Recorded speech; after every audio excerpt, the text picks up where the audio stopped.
Это еще что такое?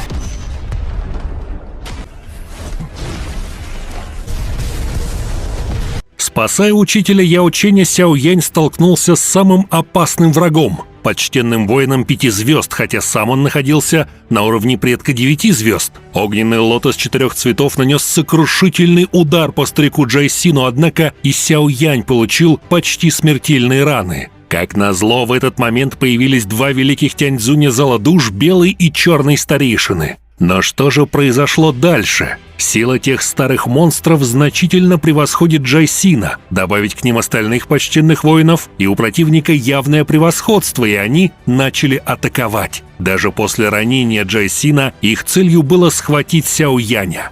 Сяо Исянь обернулась и посмотрела на Сяо Яня, но испытала боль из-за его нынешнего состояния. Она впервые увидела его таким тяжело раненым, хотя его противником и оказался почтенный воин 5 звезд. Она быстро приказала Цзиянь забрать Сяо Яня и убегать. Нам известна удивительная способность Цзиянь вызывать пространственные трещины и даже путешествовать через них. Все-таки она древний дракон пустоты. Вот и сейчас в небе появилась расщелина. И только она с Сяо Янем хотела уйти, как черный и белый Тяньцзунь внезапно ударили со всей силы. Как они могли позволить Сяо Яню сбежать? В этот критический момент почтенный Тэцзянь, давний друг Яо Ченя, вышел вперед и равнодушно сказал: «Вы все должны выжить. Яо Чень когда-то оказал мне великую услугу. Сегодня и я отплачу ему». Дао Ци вырвалась из его тела, пытаясь противостоять атаке великих старейшин Зала Душ. Однако ужасная сила поразила его настолько, что он просто выплюнул полный рот крови. Учитывая его силу почтенного воина 2 звезд, как он мог справиться с черным и белым Тяньцзунами?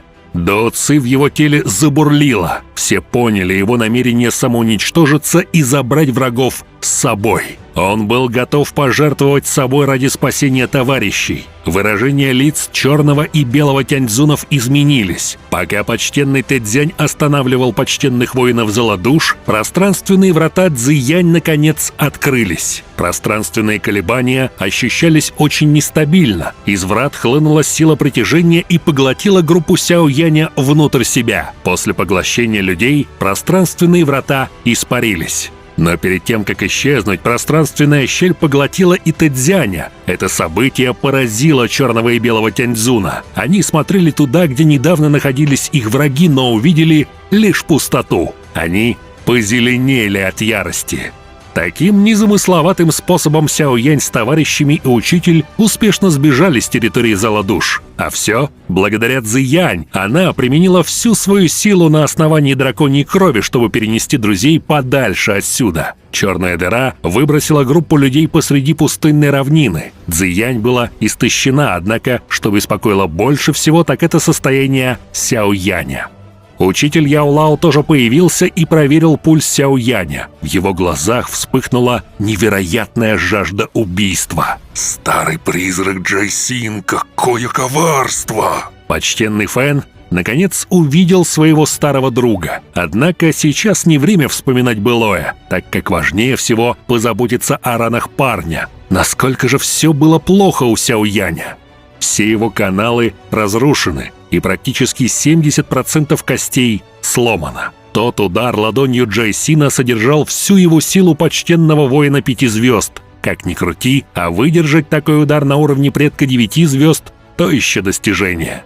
Лицо Сяо Исянь побелело еще сильнее. Ее ноги подкосились, поэтому Цзиянь пришлось поддержать ее. Такие серьезные повреждения. Почтенный Тяньхо и Яо Лао тихо вздохнули. Даже они потеряли бы свои жизни, получая не такой удар. Но раз Сяо Янь еще мог дышать, то он уже считался поразительным. Но способ помочь ему все еще есть. Яо Лао очень долго проверял состояние Сяо Яня и, наконец, ответил: «Его обстоятельства немного лучше, чем я ожидал. Телосложение мальчишки уже невероятно сильно. Ладонь Джайсина должна была полностью лишить его жизни, однако Сяо Яню удалось выжить. Кроме того, его сердце под защитой небесного пламени, вот почему тот удар не смог полностью забрать его жизнь».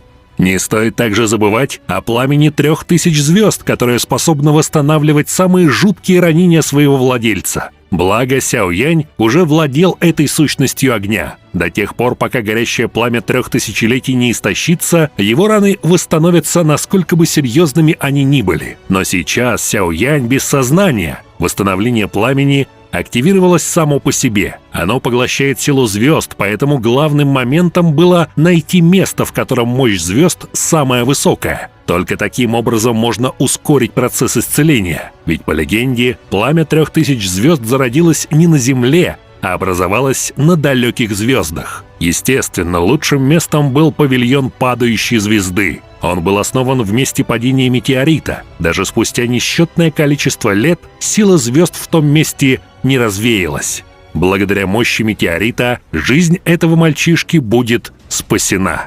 Но и это еще не все. Помимо небесного пламени, выжить Сяо Яню помогла та самая пилюля дракона Инь-Янь. Помните? Давным-давно Сяо Янь принял ее, не почувствовав никакого эффекта. Дело в том, что эта драгоценная пилюля 7-го ранга может позволить человеку выстоять после разрушения. Если кто-нибудь употребит эту таинственную пилюлю дракона Инь-Янь, его жизнь будет висеть на волоске, или если он будет тяжело ранен в будущем, она может дать шанс встать на ноги. И если повезет, позволит человеку претерпеть метаморфозу. Тело, дух и даже Дао Ци будут на еще более высоком уровне. Как же здорово, что Сяо Янь в прошлом принял эту пилюлю. По сути, небесное пламя и эта пилюля спасли ему жизнь сейчас. Сяо и Сянь и Цзиянь вздохнули от облегчения, поняв, что Сяо Янь не умрет. С их сердец словно бы свалилась тяжелая ноша. Вся группа сразу же поспешила в павильон падающей звезды. Интересно, что именно Яо Лао давным-давно основал его. Павильон падающей звезды располагался в южной части центральных равнин. Среди всех 4 павильонов этот обладал ограниченным числом учеников. Но с точки зрения качества он нисколько не уступал остальным павильонам. Прибыв на место, Сяо Яня сразу же отнесли на платформу из черного камня. Если осмотреть пространство вокруг, то можно было увидеть звездное небо. Метеорит не только собирал силу звезд, но и впитывал эту силу из пространства. Данная платформа выступала проводником между двумя силами. Сяо Янь все еще был без сознания, лишь слабое дыхание говорило о наличии в нем жизни. В целом, его сложно было отличить от мертвого человека. Как быстро восстановится Сяо Янь? Поможет ли ему сила звезд? В будущих видео мы рассмотрим продолжение. Большое спасибо за просмотр, подписывайтесь на канал, ставьте лайк и всем пока!